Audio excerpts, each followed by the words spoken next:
शेतकरी मित्रांनो नमस्कार. पी-एम किसान योजनेच्या 19व्या हप्त्याच्या वितरणाची तारीख जाहीर करण्यात आलेली आहे. केंद्र शासनाच्या माध्यमातून अधिकृतरित्या या तारखेची घोषणा केलेली आहे. त्याचबरोबर नवीन जाचक नियम आणि अटी देखील आता लागू करण्यात आलेल्या आहेत.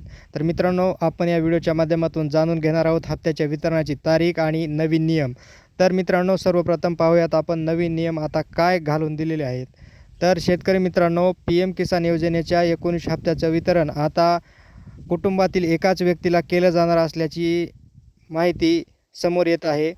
पती किंवा पत्नी या दोघांपैकी एकालाच या हप्त्याचं वितरण केलं जाणार.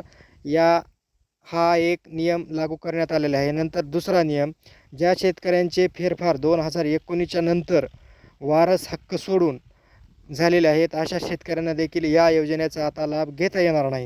पाहूयात हप्त्याच्या वितरणाच्या तारखेसंदर्भात. तर शेतकरी मित्रांनो, पी-एम किसान योजनेचा 19वा हप्ता हा 24 फेब्रुवारीला पंतप्रधान नरेंद्र मोदी यांच्या हस्ते वितरित केला जाणार आहे. धन्यवाद.